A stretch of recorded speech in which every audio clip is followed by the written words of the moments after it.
I killed a fly today with a flashlight, and I basically gave it a seizure and then crushed it. I just wanted to tell you guys that. Oh, we finally caught the store fly today too, or yesterday. It's a victorious Yeah, moment. yeah. No, it was so gratifying. That fly was like the whole weekend. It was just bugging all of us, and it's dead now. It's gone. You don't have to worry about it. Oh, I don't know if you guys remember this beautiful song, but that'll be our lesson name of the day. Okay, so one thing I don't really think I talked about was scale and reference. Um, I don't know if you guys have firsthand experience from this, but like typically you see it a lot when like some other student will make an object, or I remember we had a canoe that was the size of like two times the size of the map when we brought it into Unreal. You just see stuff like that where the canoe was beautiful. It was a really good canoe, and I think we got it from Turbo Squid. And anyways, it's just like clearly hadn't been set properly with scale. It takes a couple seconds, but all that does is when you import it into the editor or anywhere else, it just means that it's going to be the right size. You don't have to fiddle around with it. And then the level designer doesn't have to kind of guess. So that means that your object is going to be exactly the size that you want it to be. So then, yeah, to set scale, we want to use reference, right? So like typically the average female is 153 centimeters, and then the height of the average North American male is 175. So we can use these numbers to kind of like make a box that's that size, and then we can figure out what we want something to be. So I'll just do this real quick. Did I see something about the female scale? I want to see that. It's just the height. So we go Shift A to go Add menu, drop a cube in here, and if you can see the little triangle, circle, this thing, it says units. Unit system, we want to tell that to be, it is metric, so that's good. And then the next thing, it says length, we want it to be in centimeters. So then one thing equals 1 centimeter, so that should be good. So right now it's telling me that this cube is 200 centimeters, right? So if I make it 100. By the way, this little box in the left corner in the bottom it's a contextual box. It only appears when you add the box. If you do something else to the box, that thing's gone. It's not coming back. Just so you guys know. So we'll bring back this.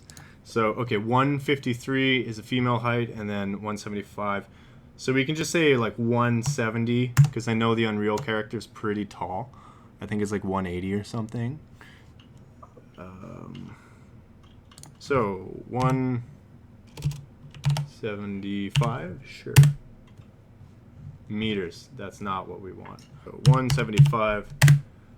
Do you guys see the difference between 175 meters versus centimeters? Hopefully. That you can imagine if that mistake was in there, wrong type of like meters or centimeters, that can be astronomically huge when you import it in the editor. So currently, this is actually the height of a dude. So now we can know that if we have a doorway, this box should be, not exceeding the height of that. So then, if we have something else, if we were making a telephone or whatever, that should be relative to the size of that dude. So that's how I like to check my scale. I have a box, I put it beside things, and I move it around just to make sure that, whatever box that is proper scale.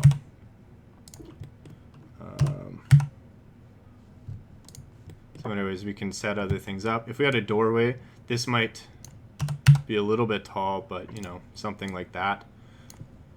A little bit of headroom, and this guy would fit underneath.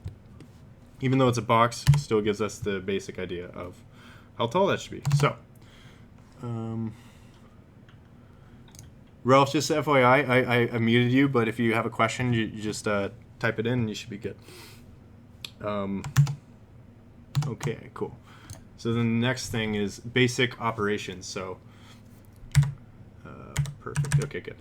So you probably saw that the shape menu is Shift A. We'll be talking about that a little bit more, but basically everything we do in Blender or 3D in general, we need to start with a starting shape. And the starting shape is kind of like a strategic way to save a lot of time, get to what we need to do as quickly as possible. And if we try to make an object with the wrong starting shape, it kind of sucks. So I'll be showing you all the different things we can do with the basic starting shape. They're also called primitives. Deleting an object done with X. So typically X is like all kinds of, it'll give you options. Or you can just hit delete, and I think it's a little bit more destructive. Control J, you join them together. L, select whole. P, separate. These things we'll come back to as we go. So I'll actually explain. But basically, this is good reference if we need to. Oh, okay, yeah, perfect. I can unmute you. Good. Okay, I can hear you again, Ralph. Okay, it's good. Beauty. Yeah, so I'll show you how to go back and set the scale. So do you see on the side here, this little, it's like a cone, a sphere, and a thing. This is basically the scene menu. When you click on it, it'll say units. And then you go under units, it'll say unit system. We always want it on metric. And then specifically, we want it in centimeters, not meters, but centimeters. That should be it. And then, when you're done, you put something in there, and then suddenly you have centimeters to work with. We want 200 centimeters. It'll do that. And our cube is now 200 centimeters. Is that good? We all kind of get that? Yeah. Centimeters, can you set that and make it like a default, or do you have to switch the units every time you open up Blender? So as soon as I save this, it'll remember the units. I guess going back to our previous lesson, we could save that so it remembers. It's kind of like a preference. But Right. the units of the file you're working in should stay. It doesn't ever flip-flop. Once you set the units, you're good. But typically, by default, it's set to meters. Centimeters is just because Unreal works in centimeters. It's kind of a good way to learn.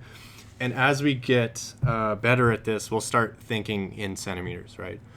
I don't really think in centimeters, but I've started to think, oh, okay, 180 is a pretty tall guy, or like 157 is like you'll start to kind of understand those numbers, right? And just kind of like the more numbers we can get for reference, the better we'll get at understanding centimeters. And also, so if we're making a car, the first thing we should do is we should check other cars that have similar sizes, right? So if we're making an SUV, kind of look at different SUV sizes, figure out what the length of those is, and then base it off of that. And even though a lot of what we're doing is not real, like there's no alien spaceships or whatever in real life, but we can make one that would be at least the right scale. So that's the idea. So, okay, I made this little thing in here. If you guys need to reference it, it's kind of handy. So on the right side, this is called the properties panel.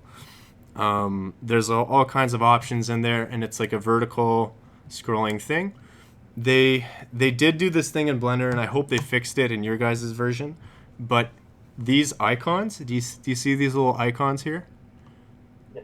Right? They're actually contextual. So if you have a different object or something like that, sometimes the icons will change to other looking icons. So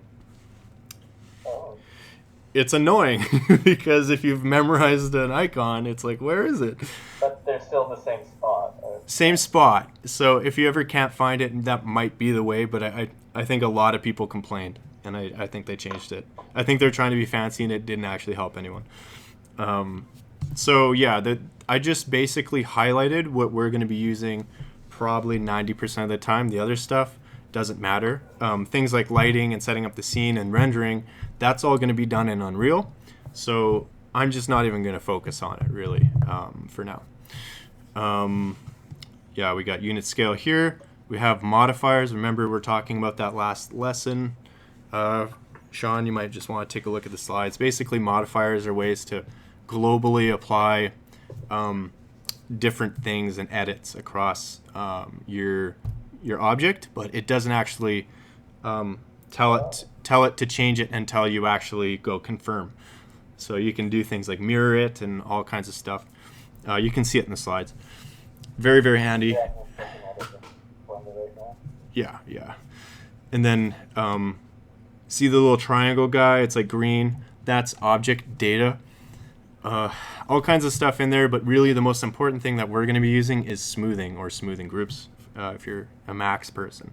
So smoothing is in there. You find it under normals, and then you click on it and you go smoothing. It's a bit of a two-step process. You have to tell the object to be smoothing, and then you have to tell that to be auto smoothing. So it's kind of annoying, but once you have that on, you're good to go, you're set. And then the next one is going to be materials. So that allows us to set material groups. And then later down the line, we'll be looking at vertex coloring, but we don't need to really learn that right now. Up top, we have a thing called proportional editing. We'll be learning at that the end of this class. The next thing is called snapping. Very, very handy for modular workflow or just getting real quick shapes down if you're into snapping, grid snapping. The next thing is pivot, transform orientation, enter workspace up top here. So I'll talk a little bit about these three. So transform orientation, pivot, snapping, and proportional editing. I'll just show you real quick what they do in Blender. Okay, so you probably know, see in the middle, my gizmo is right in the center. So if I select my whole object, go A for select all, and then go G, and then tell it to be locked in the Z axis by pressing Z. If I go out of edit mode, my pivot is now in the bottom, right? It's changed. And if I do that again, A, G, and then Z, it's going to be in a different spot. So if I rotate, right, and I tell it to lock on the X axis, actually that's not a good axis, let's do Y. There you go. You can see it's not actually rotating in the center of the cube, it's rotating around the pivot. So everything in 3D and actually 2D has a thing called a pivot or an origin. In 3D it's sometimes called origin, and this is what this is. So they kind of both work the same thing. It just means where is the center of the object. You have to tell it where the center is. So that's what that is. And it's actually quite useful if we want things to rotate around a center spot, like if we're making a rim or an axle or something like that, not axle, rim. We can make the delicate shapes and then actually rotate it around that center spot, block it all in, and then potentially Boolean them or something. So that's handy there. And then now check this out. If I rotate it again, see how it's all messed up? But if we want to move it in the direction that it's now facing, it has its own orientation. If we tell it to go this way, it's not actually going to work in the direction that it is. So we can go into this menu and tell it to change from global space to local space. And then as soon as we do local space, it'll actually work in the new axis that it is. However, I messed up the pivot and the orientation, so it was a little confused about that. Let's try it again. Local. There we go. Okay, do you see it? Do you see how the transform thing is moving? So if I pull this out, it's actually now locked to the object's transform space. It's extremely handy when we get there.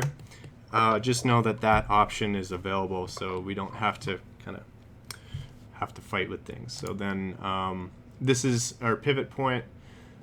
We won't really be using that too much, so just know that's what that is. It basically tells it use the 3D cursor, use the middle point of the object or whatever. Just leave it default and you'll be fine. This turns on snapping. So suddenly, if I move the object, do you see how it's snapping to these grid points? And then, that goes as far as to, like, once we pull it out, it's now snapping to the grid points as well. So really handy if you're trying to do quick stuff or modular workflow. Grid snapping gets you very far. You can tell it. So then the thing right beside the magnet, which is snapping, is basically telling us how to snap. So you have increment, vertex, edge, face, and volume. those are different ways to snap. And as we get more into it later on, I'll have to kind of tell you about it a little bit more. Basically, we can align things to many different places and ways, but just know that's there. If you're ever trying to do it, when you get there, that's where you find it. This is proportional editing. It's something I want to talk about afterwards, but just know that that is where it is. If I press O, it turns it on and off. So see how it kind of lights up? And that way you can know something's turned on. If it's blue or like it's not gray, you know that setting is on. Yeah, very cool. So I'll go back to this. Okay, so then the top bar here, this is our enter workspace bar. I'm calling it that because it's like different layouts in workspace. So if we want a UV or whatever, it has its own little place. You click on the tab, just like a website browser, and boom, you're there. Blender 2.79 was a disaster when it came to changing layouts or workspaces, but now with 2.8, it's just a dream. So I love that. Then the next thing is contextual mode options. So if I go back to Blender again, these options are specific to what's happening. So do you see when I go in object mode? So currently I'm in object mode. I only have view, select, add, and object. When I go to edit mode, I have now mesh, vertex, edge, face, and UV. So these won't pop up unless I'm telling it to be in the right mode. And then, yeah, so if you ever can't find those, it's because it's contextual and it only pops up when you're in the right place. So, and if you're trying to check what mode you're in, this will actually tell you right here. It says edit mode. You can go in, tell it to go object mode manually if you're into that.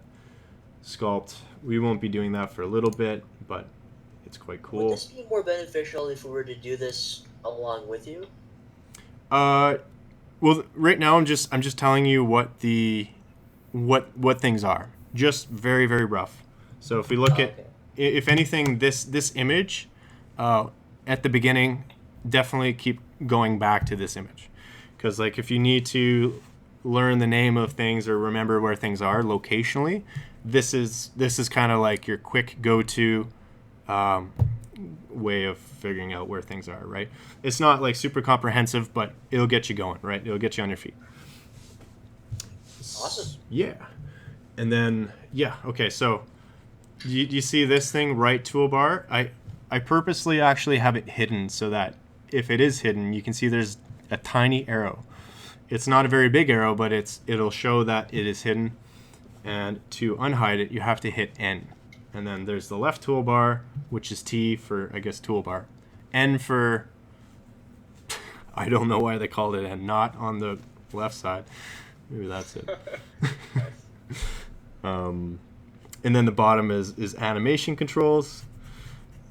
We won't be touching that for a while, but if you ever see, I'll show you, if you ever see this thing moving around, it's like, it's just flying. It means that you're currently like playing an animation that doesn't exist. So Nice. That's similar to Max. What is it? 3ds Max. Yeah. Yes, like super similar, and similar to Maya. 2.8 really made it a lot more industry standard. So if you're ever there, I recommend hitting this button, go back to the beginning, and then make sure it's not playing, and then you'll be fine. So animation wise, not going to be touching this for a while. Do you see that it says item, tool, view, and curves to mesh? That's actually an add-on I've installed. But that is the second pop-up menu. So I'm pressing N, and do you see how it brings it in and out? So when it's hidden, it's that little thing. You press it, and then now you have the things right there. So tools, item, and view, right?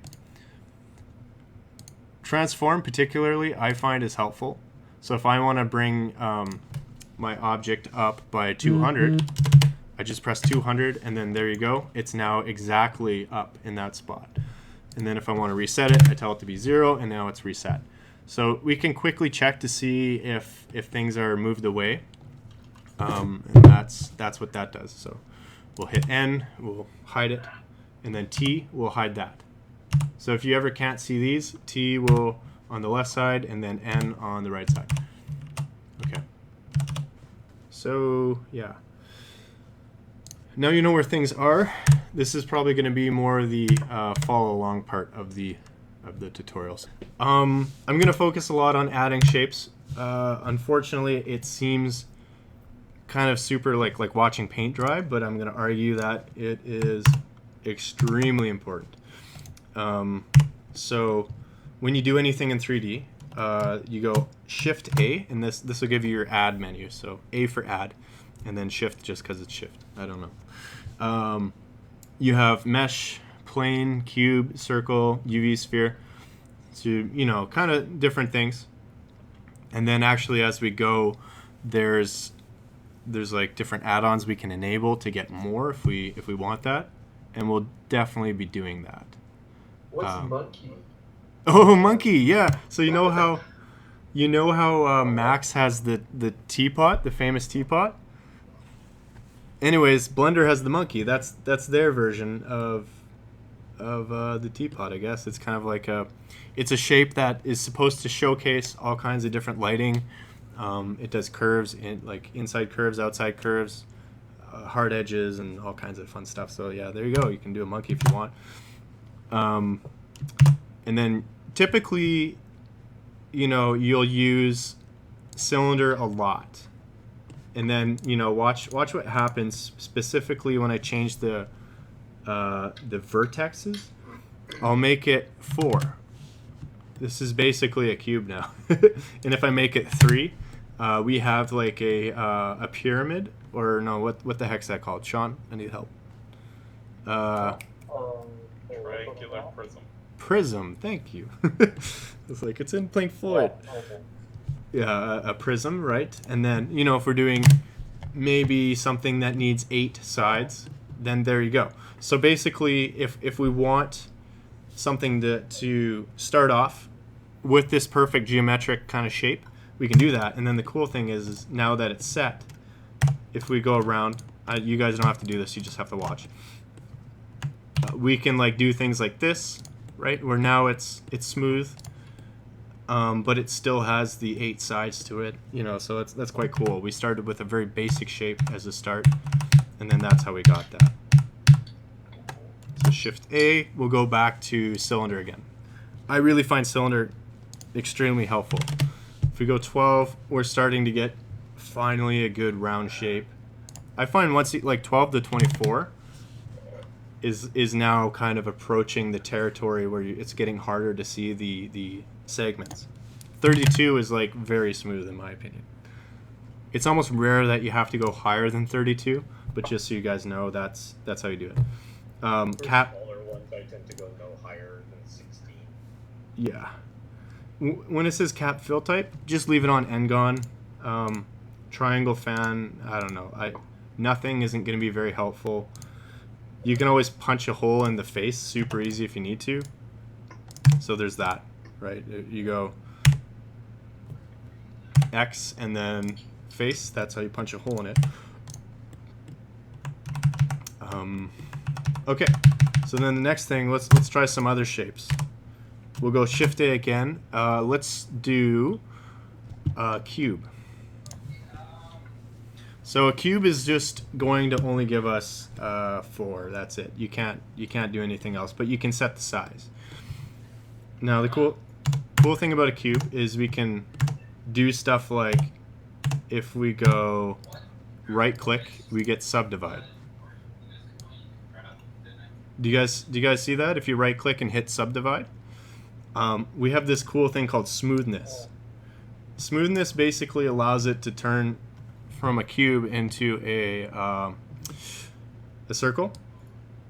And then sometimes what people will do is they'll go like 2, right, number of cuts, or then, you know, if you make it, I'm gonna go 4, we actually have a sphere now. But the crazy thing is this sphere is all quads. It's way better topology than a typical sphere, and I'll explain why in a bit. But if we ever need to work with a sphere and we need better topology, this is actually a really great way to go about doing it. So what you want to do is you start with a cube, and then you go subdivide, crank the smoothness up in the contextual menu, and then you change your number of cuts to whatever your heart desires, and then you'll get a good sphere. Okay, so then I'm going to actually go in and add a UV sphere so we can compare the topology. This is the default, it's set to 24, but do you see this huge gross pole? It's pinching a lot at the top, and then same with the bottom. So we have a bottom and a top pole.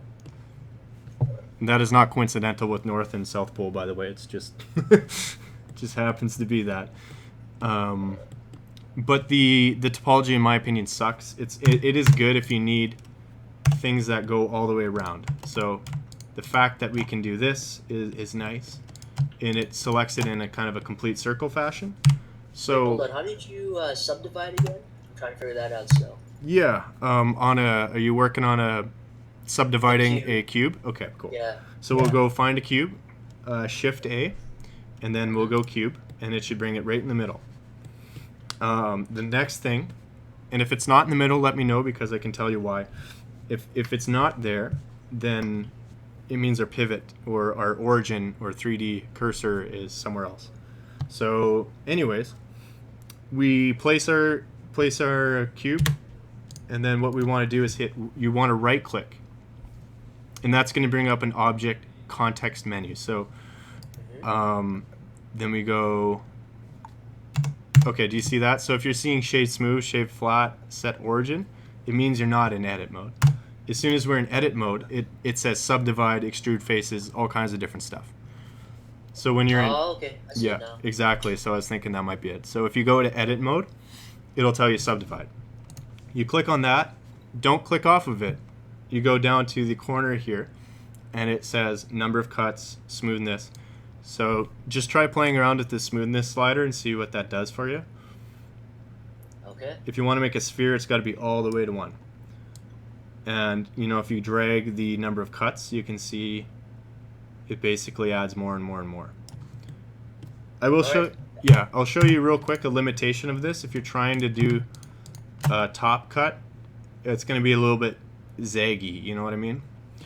Yeah, I see that. Yeah, but however, there are no pinching points really. Like this is kind of as close as you get, but it's not too bad. So I'll show you. It really depends on what you're trying to make. Now, if we go here, we hit 1 to go to front view, and then what we're going to do is top right. You see the show whole scene transparent. We're going to click that, so it'll show us these little dots, I guess. Okay, so next we're going to hit B, and nothing more. You just hit B, and it'll give you this. If you click, it'll get rid of it. So then to bring it back, you hit B, and then we're going to select a chunk just like that. And then we hit X to delete, and then we tell it to delete the faces. So now, if we look at what we just did, and then we turn this off again, so you go top, and then you click the show whole scene transparent, and then it'll go back to normal. So because we're able to chop that off, we can actually go to select around, and then if you hit F, you can fill it, and then you can get a shape like that. It's very handy. If you were to inset it, extrude it, inset it, and extrude it, we'll be talking about that later. But it shows you some cool shapes that you could make. But specifically because I chose that shape, I can do that. If I tried to do that with the cube that was turned into a sphere, wouldn't work that well. But the cube turned into a sphere would be better for other reasons. So it really is dependent. That's the only way to put it.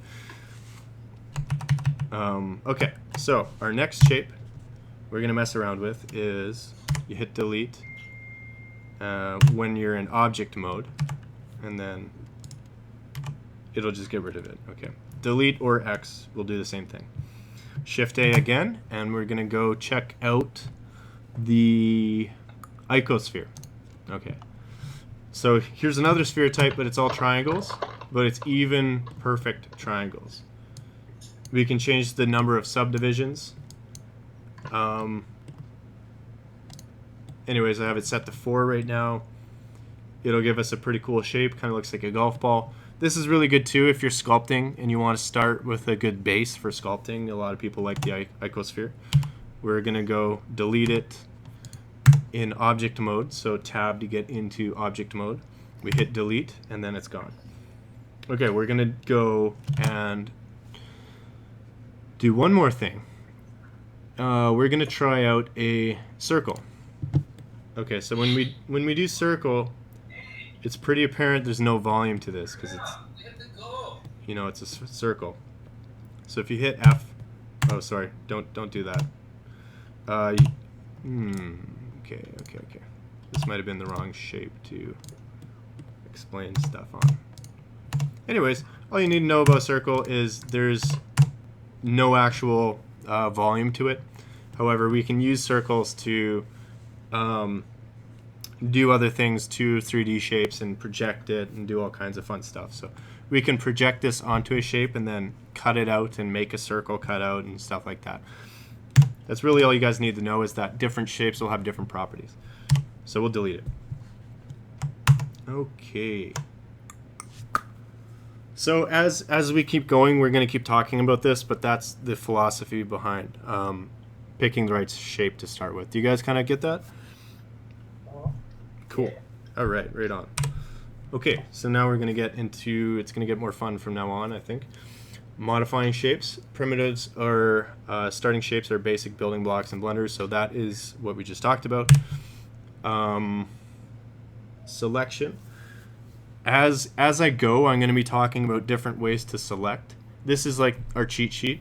We did talk about this before, but Sean, if you need a quick cheat sheet, it will basically be very, very helpful. So as we go, selecting loops, selecting rings, those are going to be our really, really big ones.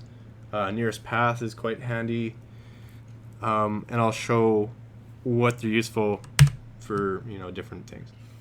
Next step is hiding objects and the layer menu. So let's just go check that out right now. So I'm going to go make sure we're in object mode again. We'll add a cube, and then we'll hit G, drag it somewhere randomly just because. And then we're going to go Shift A, make another cube, and then hit G.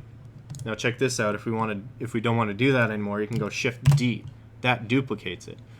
Now if we move it over here, we can have fun. Now say if we don't want to move it, we can actually hit right click and it'll go right back to the origin of the object that we're duplicating. This can really cause a lot of issues for people because they don't realize there's actually two cubes in the same spot. So if I hit G for grab or move, you can see it actually just pulled it out of there, and now we don't have any more cubes behind it. So just be aware of that. If you ever have, if you're duplicating or doing stuff, sometimes you can actually have two objects in the same space. So definitely a good thing to remember. So anyway, so we made a bunch of these. Now we're working on it, and these are all, what is it? They should be 200 centimeters. Yeah, they're 200 centimeters. So maybe we're working in scale, and it's good to kind of get an idea of it, but now we don't want to see these. We can select, and I'm doing this by holding down Shift and then pressing the left button. We can select these and then hit H. Now they're gone, but they're not actually deleted. It just means they're hidden. If we go Alt H, we'll bring them back, and if we hit H again, they're hidden. We click on the object and then hit delete on the numpad, and we'll zoom in right back. So the reason why that's nice is just if you need to get rid of stuff and you need to hone in, you can do that. Are we all kind of good there? Are we stuck? How do you select objects when they're hidden? Do you just use the scene collection? Yeah, so it's pretty tough to select them when they're hidden. You don't really typically do that. But yeah, I think you could do the scene collection. It's just usually you'll go unhide and then you select it because you're working with it now. If you're not working with it, I like to hide it. Here's another cool way. Maybe we don't want to actually go and select every single object just to have one object, seen. So what we can do is if we go back to our handy little numpad, we press the slash button. So then the slash button is actually going to isolate just that object. and then we hit slash again, and then it shows everything else. So these are really helpful ways when we're working to basically forget about the rest of the world, just focus on that piece. It actually goes as far as, I believe, when you're in edit mode. Let's just try it out.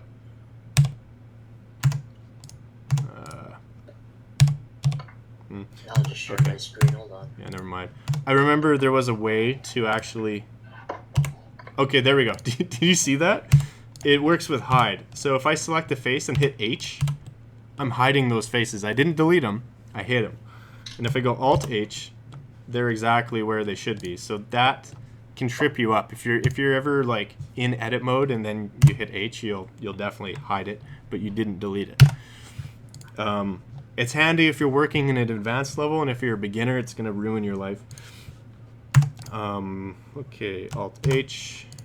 And if Alt-H isn't working, right, there's probably a chance that you hit the slash key, right? So just know the difference between isolation and hiding. Yeah. I guess I'm going to write down something real quick I thought of. Okay, how are we all feeling so far? Do we got any questions? I have a lot to practice tomorrow, that's for sure. Yeah, like just do those basic repetitive things over and over and over. Try going in and out of edit mode. And the slides covered most of the stuff we're going over today, right? oh yeah, like it's there. It'll help you out. The slides are going to get very useful now. Because it's kind of like a big cheat sheet. Okay, I can't find a marker. I found a dry erase.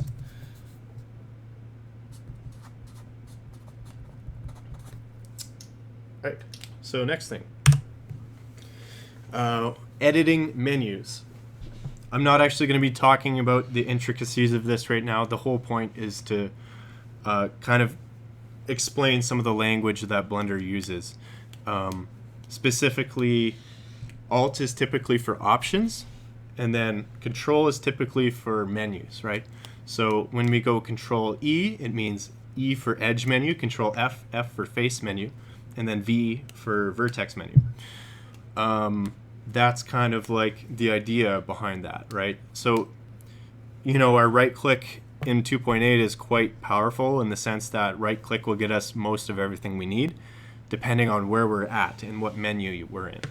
But if right click isn't working out for you guys, that is where, I'm actually just going to delete these. That's where those other menus are going to be handy. So say for example, if I want, so I hit Control E and see how it says edge. These are all the options I can do specifically with an edge. And then if I go Control F, these are all the options I can do with a face. So I can extrude it, I can inset it, I can poke it. I've never done that before, but no. What? Oh, okay, that's what a poke is. Weird. Yeah, I was like, what? Control E. I'm I'm not understanding how that's working. Okay, Different menus? Because like I have to select the object first and then do the Control F, Control E. Well, okay. Is that how it's supposed to work? So this comes back to that thing we're talking about before, which is contextual. So if you're in object mode and you hit Control E, nothing's going to happen. Like literally nothing. So you have to go tab to get into edit mode. And I'm so foolish. I get it. no, I do it all the time. I literally just did it before class. And I was like, what the fuck? It's not working. And then I look, I'm like, oh. And you always feel dumb when it happens. But so yeah, we're going to always be looking to confirm that we're in the right mode right here. So you guys see that? Edit mode, object mode. And a good way to know when we're in edit mode is we can actually see the wireframe. If you can't see the wireframe, it means you're not in edit mode. And specifically, the wireframe will look a little bit different between edge, face, and vertex. So vertex will give you the dots. Edge will give you the lines, right, where you can actually select the lines. And then face will let you do that. Select the whole thing, right, and it'll glow. So, okay, are we all in edit mode right now? Yes. Okay, perfect. Let's go ahead and just try that. We'll just try bringing up the menu. We'll go Control and then E. Okay, so that brings us in the Edge menu. We can go ahead and take a look at some of the cool stuff we can do. I'll tell you that we're going to be using Mark Sharp a lot. We'll be using Mark Seam and Clear Seam. And then things like Subdivide is pretty handy. Bridge and all that stuff. That's really cool stuff. Okay. So then you go Control and F for face, and then we get fill, grid fill, very cool. We'll talk about that in a second here. Extrude faces, shade smooth. And then if you just right click on it, that'll give you the default. Here's most of the stuff that's pretty handy menu. So we can actually shade smooth right in here, shade flat, right? If I tell it to shade smooth, do you guys see how it looks really weird? Like, do you see the dark spot? Yeah, I do. Okay, so what we want to do to fix that is we're going to go, I gotta find it again. Okay, yeah. So I was actually in the object. So you go Object Menu, the one that's green and has the triangle. Okay. So when you get into that, you go Normals, and then you want to click Auto Smooth. Okay, so then this thing that says Angle, very important. So depending on the angle, it'll tell it to be either a hard edge or not. When we're in a cube, it's not as important, but basically it changes it quite a lot. So if you have auto smooth off or on, do you see the big difference? Oh yeah. Huge difference. So it really is a two-step combo. You gotta right click and enable it, shade smooth, and then you have to go in to this stupid menu with the object data, go find normals, and then go tell it to go auto smooth. And then you click and you're good to go. So this is like very different from how Max works. And Matt, I'm specifically thinking of you right now because you probably have used smoothing groups before, right? Yeah, I have. So smoothing groups is where you go and you define the faces and say, I want this to be a group, and then I want this to be maybe another group. And if it's a different group, there will be a hard seam, like hard edge, right? And if they're both the same group, it'll make that area smooth. Blender does it all automatically, and at first I was like, oh, it's gonna do a crap job. But you know what? It actually is crazy because basically you just tell the edges to be smooth, and then so basically we can go edge mark sharp. And then when we mark it sharp, it's going to look like that, and then it's telling that edge to be a hard edge, and every other edge is going to be smooth.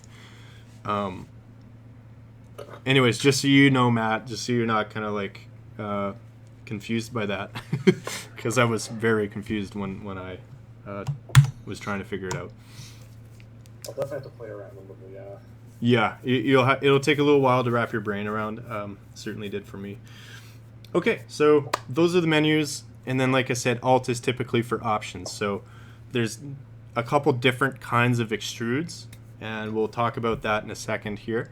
But if you're ever trying to get the different kind, typically when you go Alt and E for extrude in this situation, that's how you get that. So Control and E means edge menu. Alt and E means extrude menu. So Control is the menu, Alt is the option. Okay. So, okay, we got move, rotate, and scale. How are we doing for time? Roughly 20 minutes. Yeah, okay. I think... Alex, this is a quick question. If you have multiple objects, how do you select only like one at a time rather than all of them? Yeah, actually, that is a really good question. Thank you. Okay, so let's go make a few objects. We go to object mode, duplicate, duplicate, duplicate, duplicate. And now what do you want to do? You want to select just one? Yeah, let's just move one around. Okay, so to deselect, you actually just, now in the new Blender, you just click off of the object into the endless void of space that Blender has. So if you click in the gray area, it's not selecting anything. And then I click on the object I want, and it should toggle between each object. Now, if we want to start selecting more objects, we hit Shift, and then that's suddenly where we get that. With Shift still selected, we can click on an object again, and it'll deselect just that one.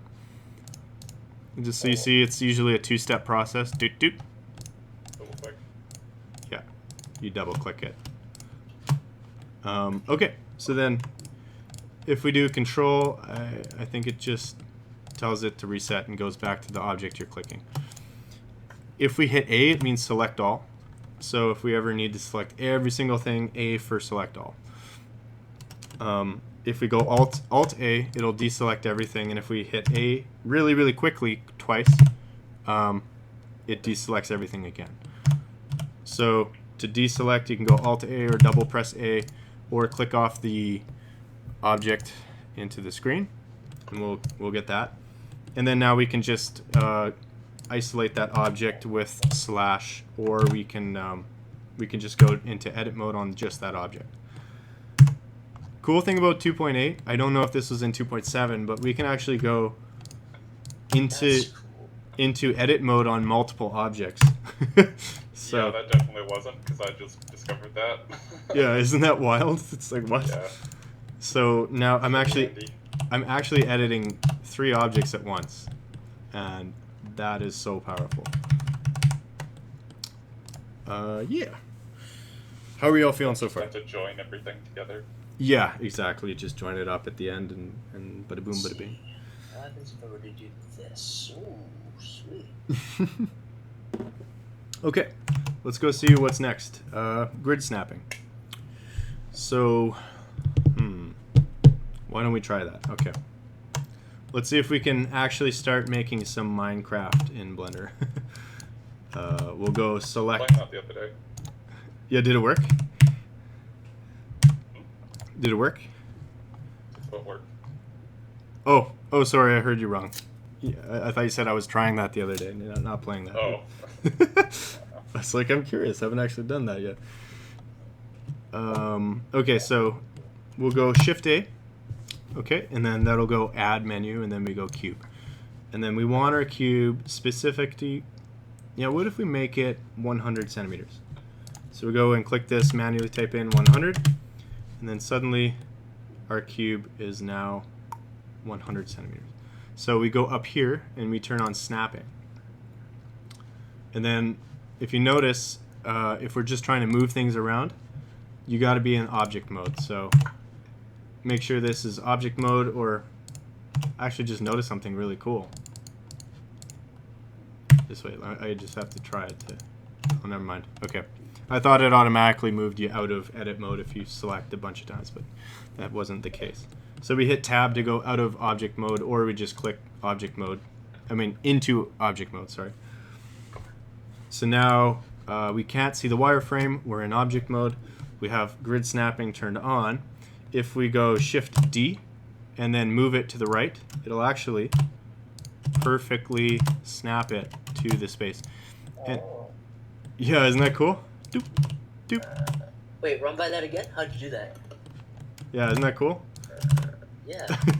Sorry, I'm just messing with you, Ralph. Okay, so let's go ahead. I'll delete this one so you can see it. We go Shift A, and then we go Cube. All right.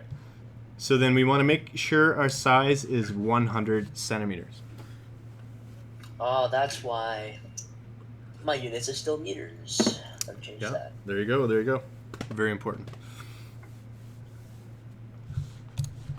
So when you change it to centimeters, the reason why is that each of these is basically like, when we start working with modular, things like 100 or 500 or 300 or whatever, if you're snapping a set to increments of 100, it'll usually work way better than things like 79 because it's not meant to snap on those sets or intervals.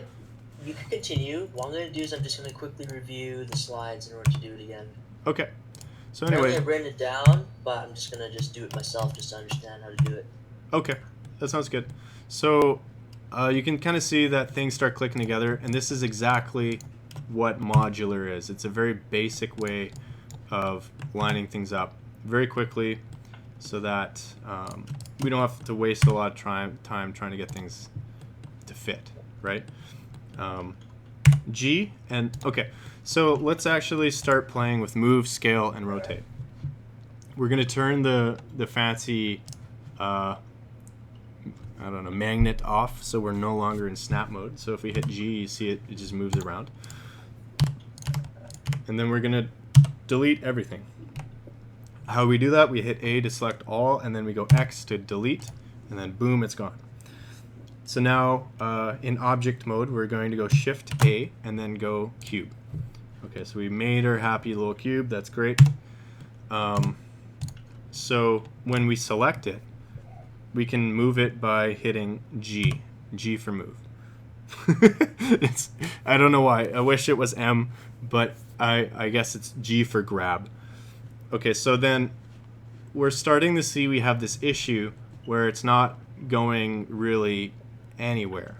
It's not really moving in a nice direction. You know what I mean? It's not locked to the plane on the ground, and it's not really precise at all. So to combat that, and if we ever need to reference to check the colors, this gizmo is really helpful. So we look here on the gizmo, we see that the red line is X, and we see the green line is Y because it's right here, right? And then we look at the blue line, that's always going to be vertical. So Z is always up and down, no matter what. That's the easiest one to remember, is blue is up and down. And this kind of goes back to the channel thing we're talking about, which is really cool. It's the same colors and everything. So when we move, we have to tell it which coordinate to lock to. So I hit G, and then now as soon as I hit X, it's actually only moving in that way. So then, and now if I want to go 2, 3, 4, and see when I'm hitting these numbers, it means times. So G, X, 2. So that means 2 times whatever it was set to before. So let's just try moving it on the X dimension a little bit, and then go G, and then X, and then 2. It doesn't seem to be working the way I want it to. G, X, let's try 4. No. I think it's just locking it to those coordinate planes. But anyways, with moving, it's not as obvious. We mostly use scale for that. And I'll show you what I mean. So if I hit S, S is scale. Do you see? I'm also going to show you something real quick. If I have my mouse like in the middle of the screen, or basically close to the 3D cursor specifically, see this little thing in the middle with the cross and the dots that go around? That's called the 3D cursor. So if I go S, but it's in the middle, it like blows up really quick if I move my mouse even the slightest. If I want more precision, I can move my mouse to the edge of the screen further away from the 3D cursor. And then I hit scale, and then now look, I have a lot more precision. So if you need it to move a lot, it should be closer, and then you can pull away from it. But do you see that kind of like leash it makes? That's basically defining how much. So if I go scale and then hit 0, it means it's going to scale times 0, so it's going to be nothing. If I go scale 2, it'll be twice the size. Scale 4, it makes a lot more sense than move does, right? So if we go scale divided by 2, let's see if that works. Yeah, look at that. It'll actually divide it by 2, and that's on the numpad. Divided by or dot, so point. Oh, dot works too. Okay, so scale 0.2. Oh, right on.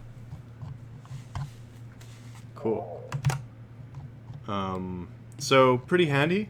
Blender is all about that. It's all about telling it which axis to lock onto. So it'll be weird at first, you know, to think scale Z, and then now we're only stretching it in the Z axis, but as we go, scale X, it suddenly refines it that way. So when you move it, if you're on I click G and then hit the middle cursor, it'll just lock it to the axis. Yeah. Okay. You beat me to it, Sean. I love that too. I actually forget that feature is around most of the time because I'm typically hitting the numpads. But yeah, actually that's a new thing. I think that's 2.8. If you hit, that was there before 2.8. was it? Okay, it's just a cool Blender thing. So if you hit the middle mouse button, yeah, it'll lock it. And what else will do that? It's also kind of like when you rotate your view, and if you hit Alt, it'll kind of lock you in that view. Do you guys see that? So I'm moving around and then I hold Alt and then it locks me in that view. It's kind of similar. Like Blender has all kinds of really cool assist tools, I guess.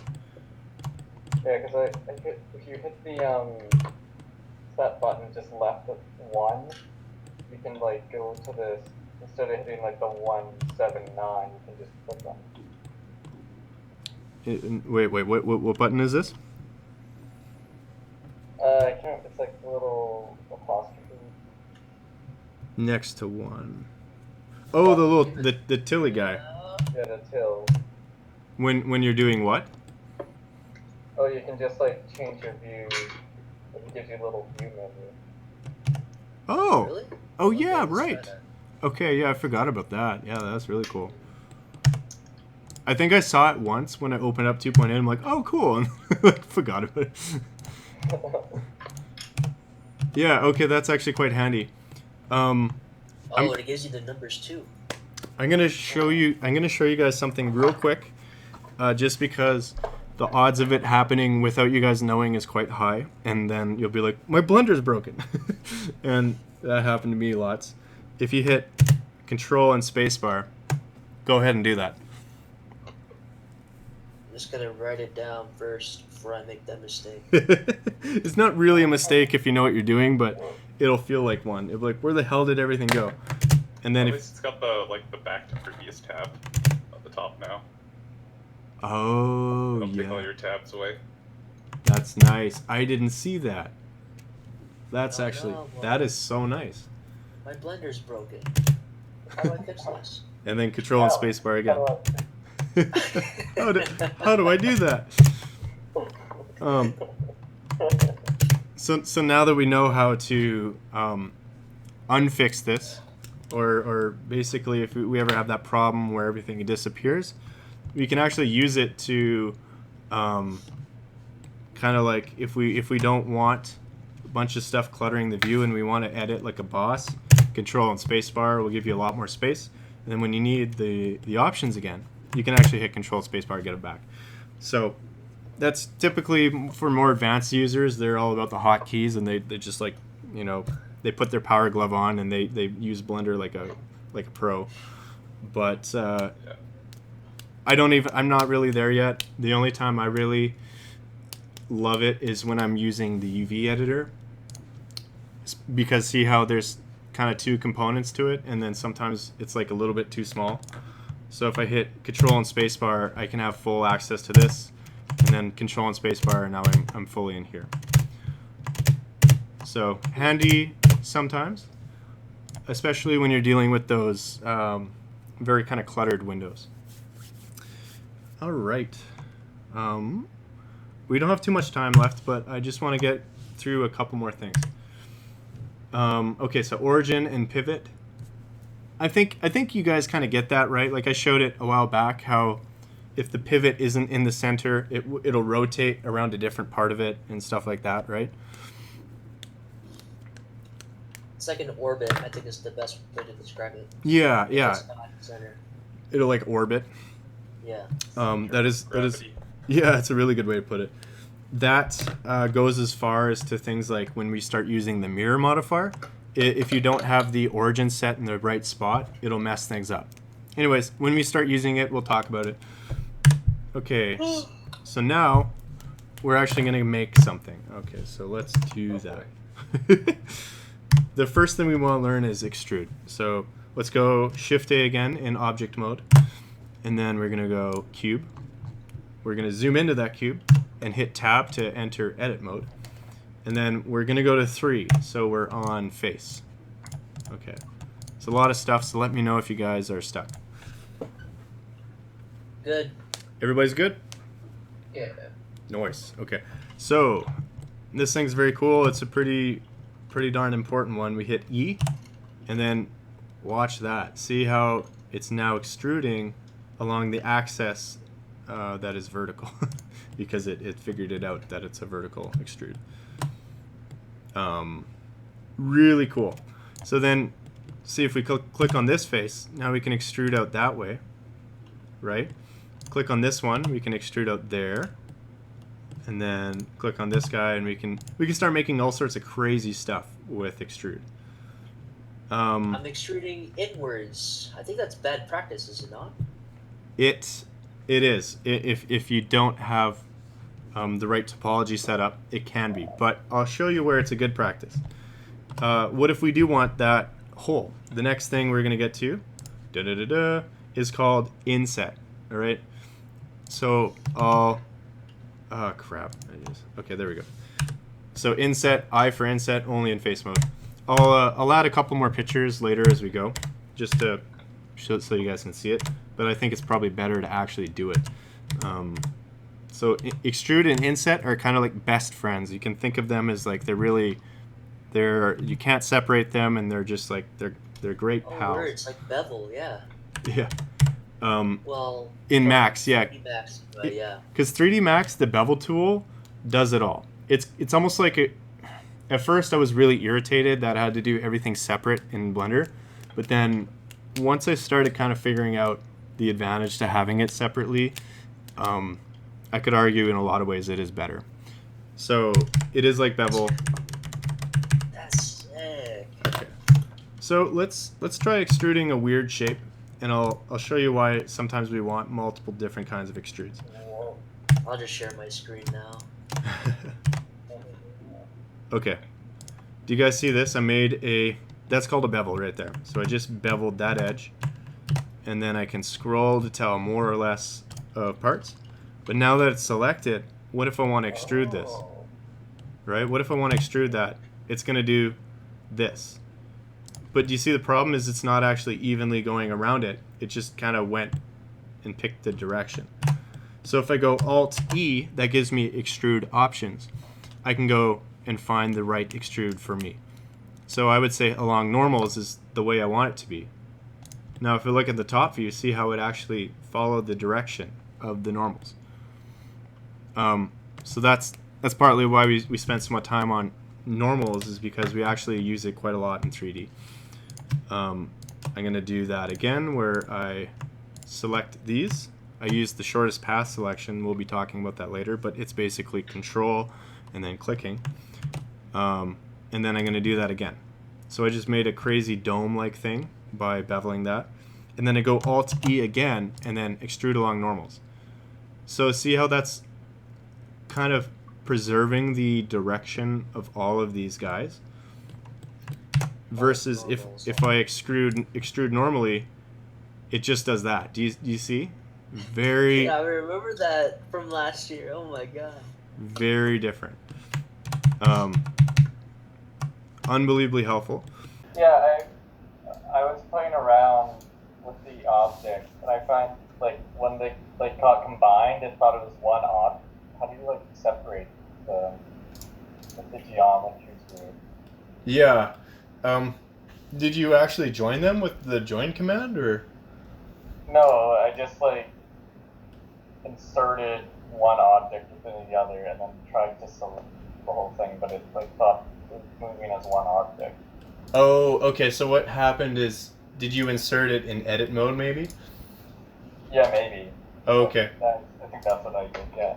Yeah, I think that's probably what happened, because if you insert it in edit mode, I think it'll just tell it to be part of that object. There's ways to rip it out. I think you use P to do that, and it should take it out. Okay, so yeah. So then going back to extrude, as we found out, if you extrude without doing some things, we can get horrible errors, as I'm about to show. You see, I just created Z fighting all along this axis. A little hard to see, but it's right there. Do you guys see it? Yeah. Oh, that's beautiful. Okay, the reason why is that it's creating, there's no walls around it, right? So what we have to do is we have to inset it first. So you hit I, and then that allows you to do that. And then if you extrude down, you can now have a nice little cutout, and it's not in the same axis. And then if we want to go up again, you can inset it one more time, and then extrude up. So having them separate, I find is quite nice because you get ultimate control. Ultimate control. Alternatively, you can instead of insetting, scale the face afterwards. Oh yeah, that's another way to do it as well. Yeah. So if I wanted this to be, and I'm going to show you something cool that we'll learn a little bit later too. So scale X. If we want it to be specifically, to look like that, or maybe like that if we wanted to pull it in. So scale is a good way to reshape it as well. But then check this out. If I hit O to turn on proportional editing and then I go scale, look at that. Oh my god. Weird. So that means it's basically telling the other areas next to it to also apply in the same thing. That's more of an advanced thing, but it's kind of cool to see that, you can do that. Like a space window or something. The nice thing about proportional editing as well with Blender is it's so much better than Max's. It's not even close. So when we scroll, we can actually on the fly tell the range to move just with that little circle we're looking at. Do you see when the circle gets better, it affects a bigger radius? Oh my god. All in one thing. It's like so wild. So then to turn it off, Shockwave explosion. yeah, we hit O again, and then that. That's just cool, thing. So inset and then extrude, we can get more stuff. The next thing I'd like to show you guys, and I know we're kind of running out of time, so maybe should we just wrap it up there? Yeah, there's a lot I'd like to review before we continue tomorrow. Yeah, That's for sure. These are like fundamental things we use all the time, so definitely take your time to get familiar with this. And in fact, try to make as many dumb basic shapes as you can. The shape I'm going to recommend is making a house, right? So I'm not going to tell you how I do this, but if you kind of watch me, I can quickly make a house.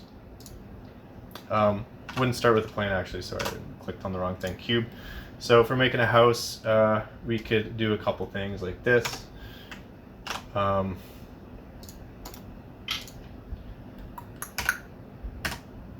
That's our homework. Make a dream house. Yeah, make your dream house, and then we want to make sure we're doing a couple things there.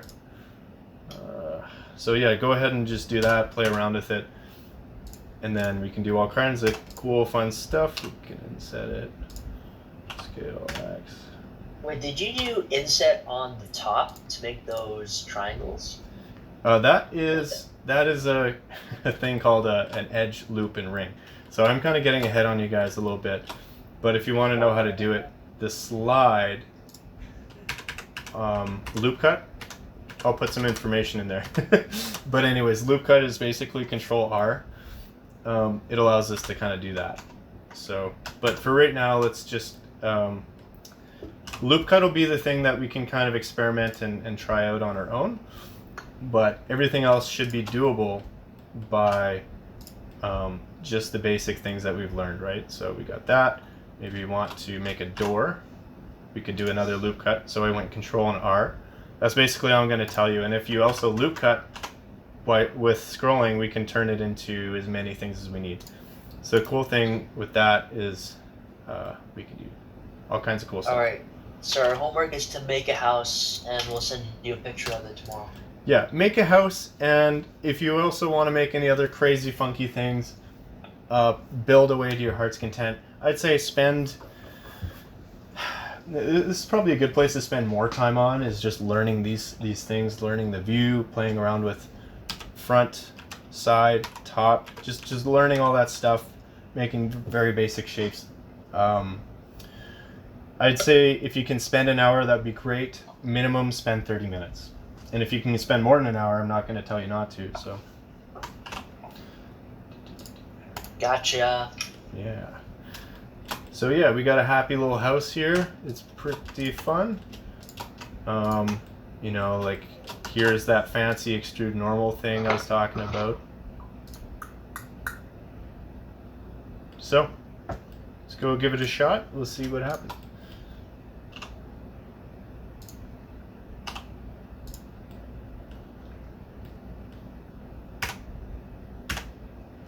Cool. Okay, so I think that's it. How are we feeling? Feeling good? Yeah, when you get my hands dirty, yeah. Yeah, exactly. Yeah, we gave through Blender a little bit. Yeah, this is kind of exciting. We've been learning terminology like crazy last little while. Now we're actually doing stuff with it. Finally, we're off the seats and we're on the training wheels. Training wheels are engaged. So. Right on. I'm gonna catch some Z's so I can spend my morning practicing. Nice. Thus, for not going over anything, I'm gonna go get those Z's, yo. Alright, see you, Not dude. miss any hours. Alright. I might be, I'm not sure by the time. I'll be arriving by 6. I should be here in time for the lesson tomorrow. Okay, cool. Alright, good night. Good night. Bye.